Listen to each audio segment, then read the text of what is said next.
At Thanksgiving, my dad announced, "We're not going to babysit your kids anymore." I said, "Seriously?" "Then I stopped doing repairs in your house," and left. Next day, my phone exploded. Thanksgiving was supposed to be a time for family, for good food, for a break from everything. Instead, it turned into a disaster. We were all gathered at my parents' new house, the one I had spent the last 2 months fixing up for them. They had asked me to do it, and I had agreed. New floors, plumbing repairs, repainting, electrical work. Every free hour I had, I was there, covered in dust and sweat, making sure everything was perfect. Meanwhile, they sat comfortably in their apartment, waiting for the house to be ready. I didn't complain. They were my parents. Helping them was just the thing to do. In return, I had asked for only one thing: occasional babysitting. Not every day, not even every weekend. Just when I needed it.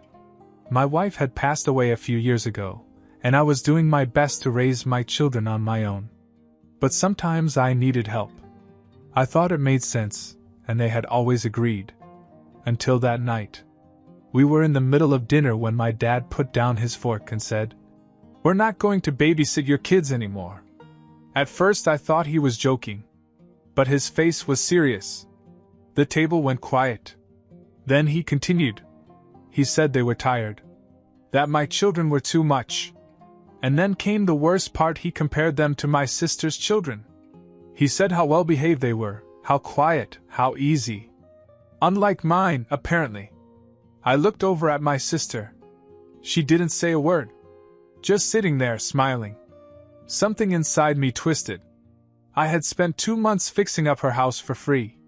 They had never had to lift a finger. And now they were telling me that my children were some kind of burden to them? That they weren't good enough compared to my sisters? I took a deep breath and tried to keep it together. Then I said, "Really? Then I'll stop fixing your house." Silence.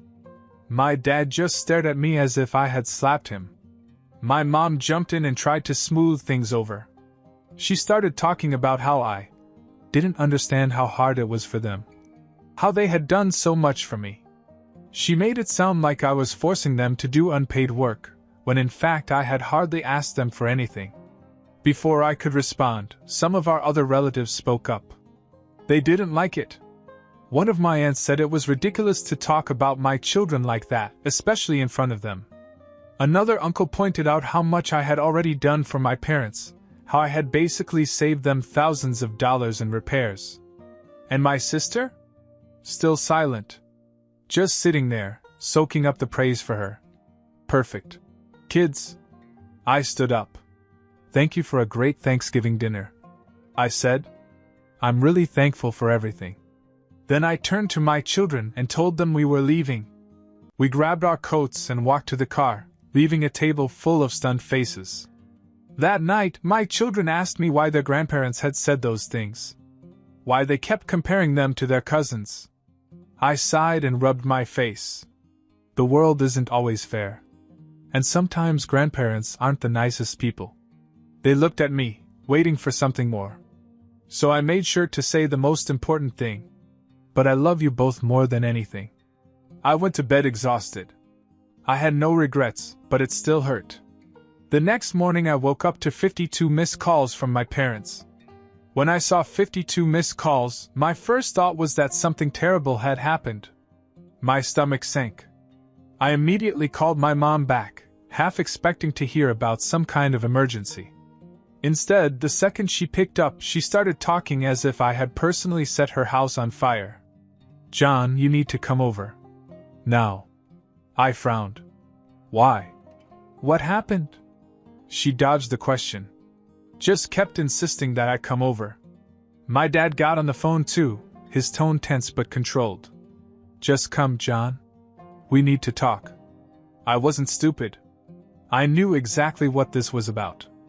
But I also knew I had to go anyway. My kids still had some things at their place, and I didn't want to leave their stuff behind. So I told them I'd be there in an hour. When I walked into their apartment, I could immediately tell that things had not calmed down overnight. My mom was pacing, my dad was standing in the kitchen with his arms crossed, and my sister, who had apparently decided to get even more involved, was sitting on the couch like she was moderating a presidential debate. As soon as I closed the door behind me, it started. My mom jumped in first. "John, don't you think you overreacted?" I stared at her. "Overreacted?" My dad jumped in. "Look, we're sorry if we hurt your feelings, but you can't just refuse to finish the house because of this." I almost laughed. There it was. That was what this was really about. Not the family, not the kids. Just the house. I shook my head. "So let me get this straight. You call my kids a burden, say they're too much for you, compare them to my sister's kids in front of everyone, and now when I say I won't do the work you asked me to do for free, I'm the problem?" My mother put her hand to her chest as if I had just deeply offended her. "That's not fair, John. We have done a lot for you. We took care of your kids for years." My sister finally spoke up. "Mom, Dad, you really shouldn't compare the kids like that." For the first time, my parents actually looked surprised. My mom blinked at her. "You don't think we were right?" My sister shrugged. "It's not about being right. You just shouldn't have said it in front of the kids. It's not okay." I have to admit, I didn't expect her to say that. She wasn't exactly defending me, but she wasn't taking her side either. But instead of backing down, my dad turned back to me.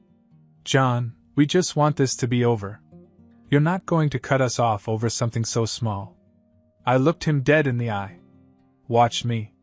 My mom gasped as if I had threatened to put her in a nursing home. My dad started to say something else, but I was done. I went to the closet, grabbed my kids' clothes, and headed for the door. And that's when my mom said it. "John, you're being selfish." I stopped. "Me? Selfish?" After 2 months of free labor, after bending over backwards to help them, after never complaining about all the times they needed something from me? I turned around. "Selfish? You want me to work on your house, but you won't even look after your own grandchildren?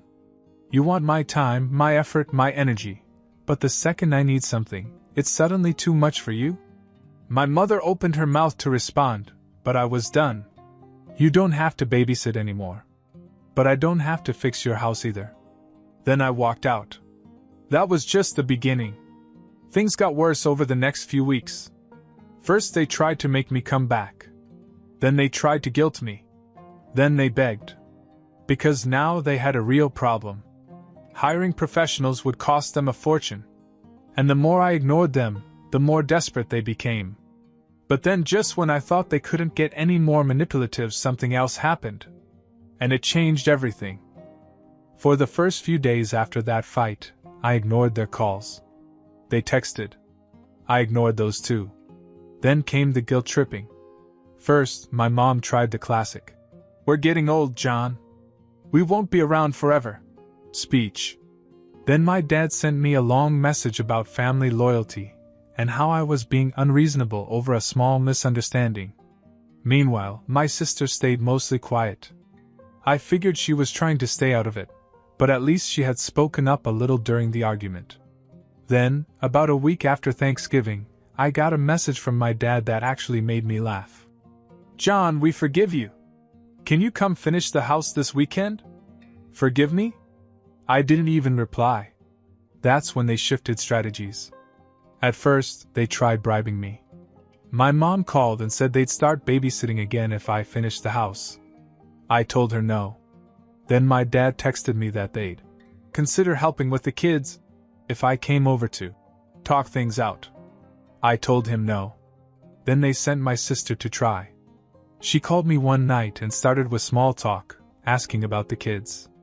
Then, casually, she said, "You know, maybe you should just finish the house. They're being stubborn, but it's probably easier if you just get it done."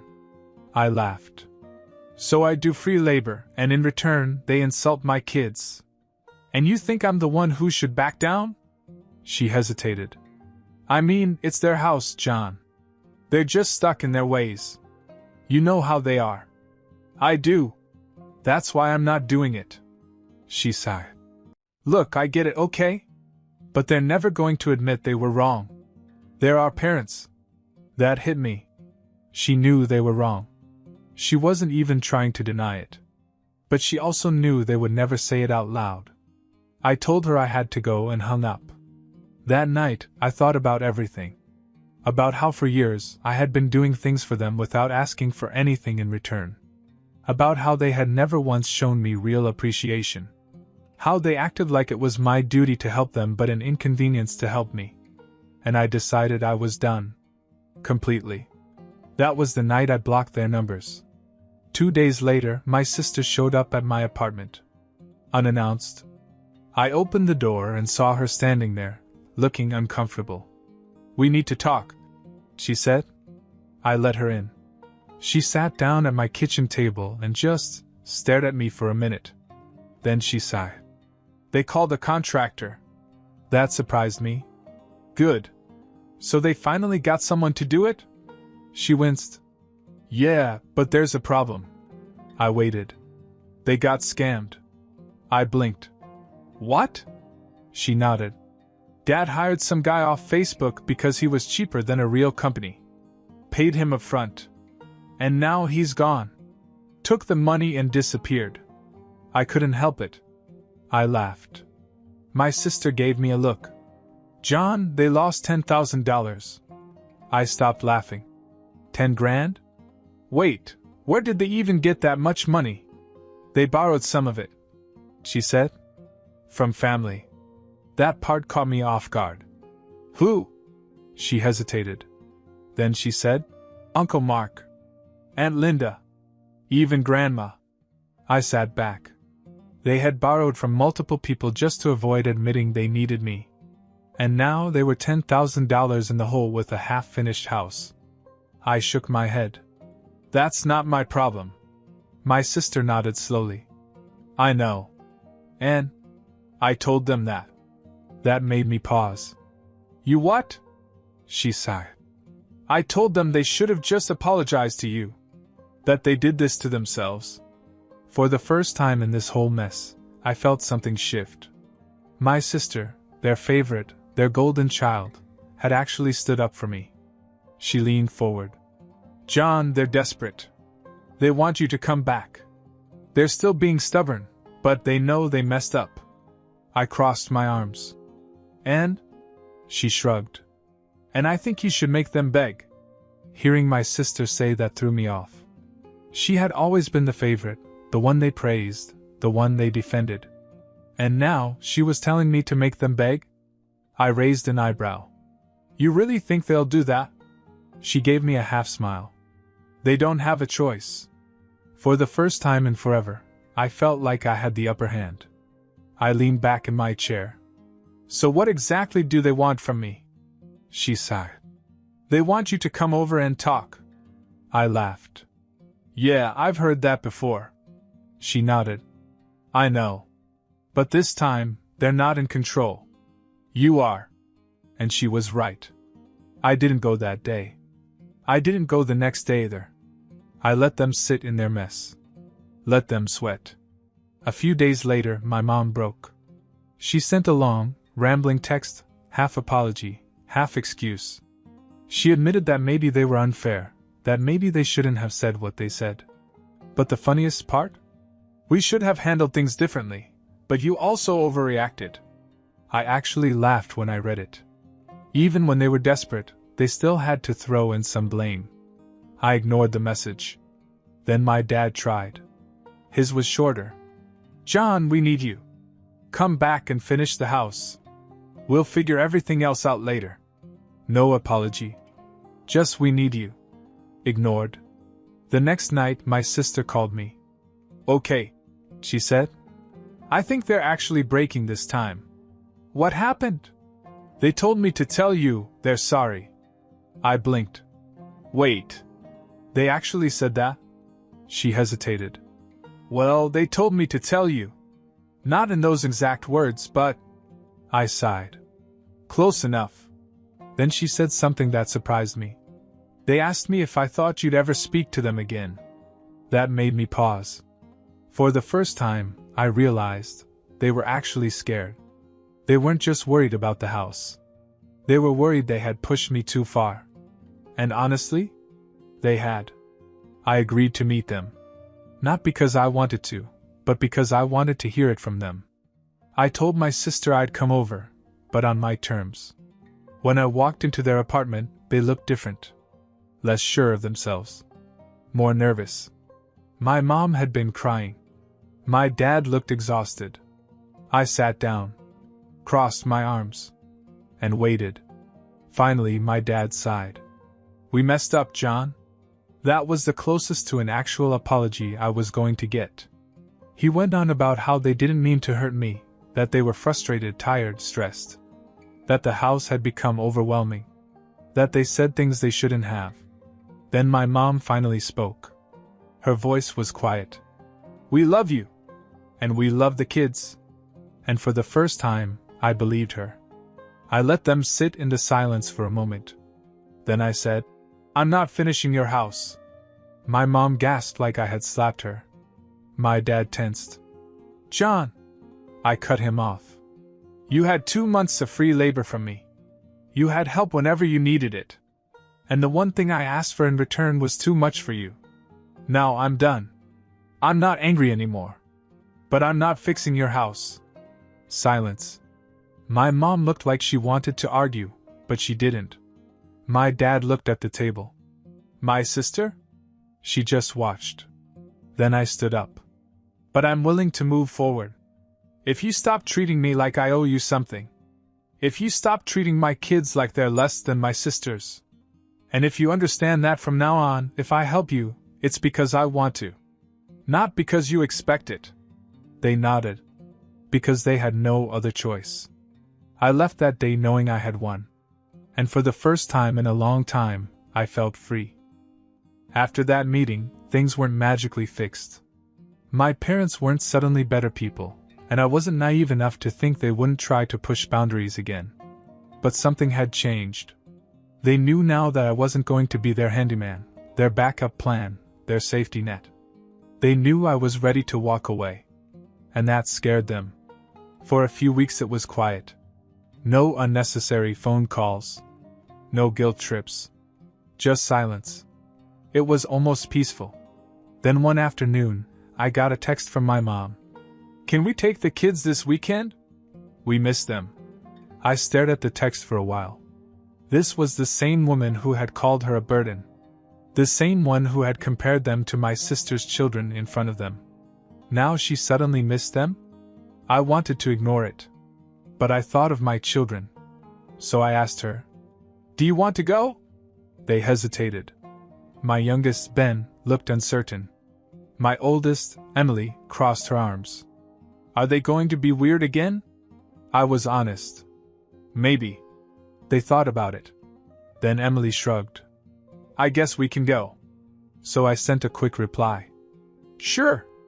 I'll drop her off at 5. That weekend when I dropped her off, my parents were different. My mom was overly nice. Like she was trying too hard to prove she wasn't the bad guy. My dad was quiet.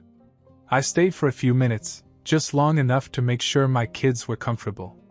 Then, before I left, my dad pulled me aside. "We really love them, John," he said. "We just messed up." It wasn't a full apology. But for my dad, it was as close as I was ever going to get. I just nodded. "Good. Then don't mess up again." Later that night I got a call from my sister. "I have to tell you something," she said.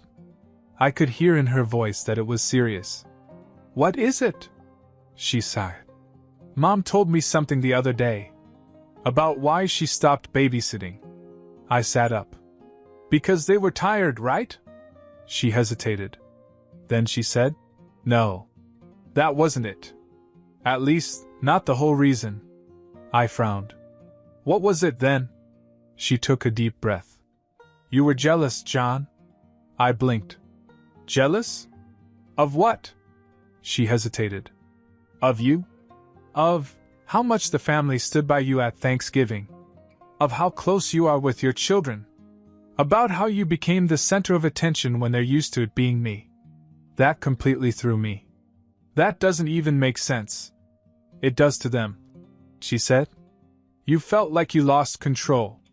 Like people were looking at you as the good son, the responsible one. And that pissed them off. I sat there trying to process this. My parents weren't just tired of babysitting. They were bitter. Bitter that I was a good father. It was crazy. It was sad. And it only confirmed one thing for me. They were never really going to change. I didn't tell my parents what my sister said. It wouldn't have changed anything. But I did change the way I treated them. From then on, everything was on my terms. When they wanted to see the children? Only if my children wanted to. If they wanted my help with something? They had to ask, not expect. If they ever disrespected my children again? That was it. No second chances. And the best part? They knew. For the first time in my life, I wasn't just their son. I was someone they had to respect. And that was worth everything. For a while, things stayed civil. My parents were on their best behavior. They didn't push, they didn't guilt me, and they didn't ask me for help around the house anymore. It was almost as if they had finally learned. Until they hadn't. One Sunday afternoon, my aunt called me. John, did you see what your mom posted on Facebook? That was never a good line to hear. I'd opened the app and there was a long, dramatic post from my mom about how families should always help each other, and how some people forget where they came from. And, after all we've done, it's sad to see our own son turn his back on us. She didn't say my name, but everybody knew who she was talking about. And the best part? She ended it with, "At least we still have our amazing daughter who never left us." That was it. That was the moment I was done. I didn't text her. I didn't call her. I commented directly on the post. "You're right, Mom. Families should help each other. That's why I spent 2 months fixing your house for free while you sat in your apartment. That's why I asked for nothing in return except that you treat my kids with basic respect. And when you called them a burden and compared them to my sister's children, I realized that you don't want family. You want servants. And I'm not playing that role anymore." I hit send. And then I watched the floodgates open. The first comment was from my uncle. "Wow. I didn't know the whole story. This is messed up." Then my aunt. "John is right. You took advantage of him. He gave you everything and you repaid him by insulting his children? Unbelievable." Then my grandmother, the one they borrowed money from. "You told me you needed the money because John refused to help you. But you never told me why. Now I see the truth." Comment after comment took my side. And then the best one came from my sister. "I love Mom and Dad, but John is telling the truth. They treated him unfairly. And he has every right to leave." My golden sister. The one they always favored. The one they always supported. And even she didn't defend them. I sat back and watched my parents' reputations plummet in real time. Then, about an hour later, the post was deleted. My mom tried to call. I didn't answer. Then she texted, "Was that necessary?" I replied, "Was your mail necessary?" Silence. A few days later, my father finally gave in. He sent a message. "We were wrong. We're sorry." No excuses. No blame. Just those words. And honestly, I didn't need anything else. I never worked on their house again. They had to hire someone at full price. I never let them guilt me into anything again. If they wanted to see my kids, it was because my kids wanted to see them. Not because they demanded it. And the biggest change?